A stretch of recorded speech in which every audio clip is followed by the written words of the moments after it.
Hi everyone, it is David and Andrew here from FTC. And in today's video, we'll be talking about the disadvantages of self-managed super funds. So quickly revisiting what an SMSF is, it is your own personal superannuation fund, which gives you control over how your superannuation is invested. So the disadvantages of an SMSF. Firstly, there are costs. So there's various costs to run your SMSF, including various compliance costs, legal costs, investment costs, insurance costs.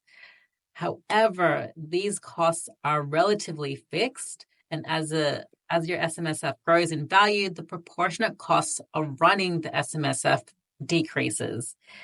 So the cost is usually looked at a positive and a negative, but definitely more of a positive when your balance increases in value. So you might want to look at our previous video on the advantages of an SMSF.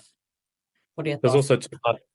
also two parts to the cost of an SMSF. You've got the establishment costs. That's when you decide to open an SMSF. That's the cost to actually set it up, the corporate trustee, trust deeds, all that type of stuff. Then the second part is the compliance costs. Compliance costs are each year and happen every year because the SMSF will need its own set of tax returns, financial statements, and external audits. So that's the two different components for the actual SMSF. Yeah, definitely. And I think one of the things that happens when people start running their own SMSF, because they're not familiar with the general cost of running a company or running a business, that these costs can come as quite of a shock to them, but you actually don't realize or see the actual costs within your public offer funds or your APRA related funds and things like that. So this actually gives you more clarity or more transparency on what is actually going on, what is coming out of your pocket at the end of the day. So the next one is administrative and compliance obligations. So as part of the SMSF, more control, more responsibility, which includes the regular review of your investment objectives and strategy. What are your thoughts on that, Andrew? So as part of that as well, usually there are two parties that help with the compliance obligations. You've got your tax advisor or tax agent who will prepare your financials as well as your tax returns. But then you've also got a second part, which is the external audit. The external auditor is separate to the tax agent. So it's someone who's separate, has its own license, who needs to audit the fund and basically give it a report. If it passes the report, then the tax advisor or tax agent can lodge the SMSF tax return.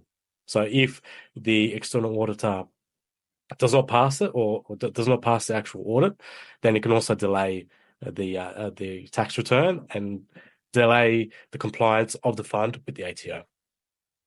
That's right. So you're going to have to be more cognizant and more on top of these additional, tax deadlines and things like that. So definitely work with the right team to ensure that you are compliant and on time with all your deliverables. So the next disadvantage of an SMSF includes trustee obligations. As a trustee, you need to be compliant with the legislative framework around SMSS, which includes the Superannuations Act, the Corporations Act, and trust law. What do you think about that, Andrew? So just like with any company, there must be there are obligations for the directors, as long as you're not doing anything illegal, fraud related, or something that you shouldn't be doing. You should generally be okay to pass these trustee obligations. Of course, if you're doing something unlawful, then you're not allowed to be a trustee of an SMSF.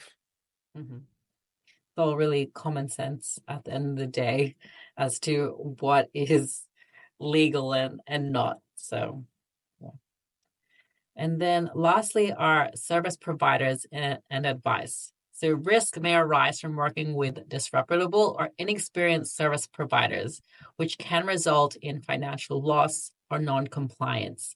So there's a lot of people out there providing SMSF services, but not everyone might not give you the right advice, particularly if you're looking for specific advice. Make sure that someone holds an AFSL license.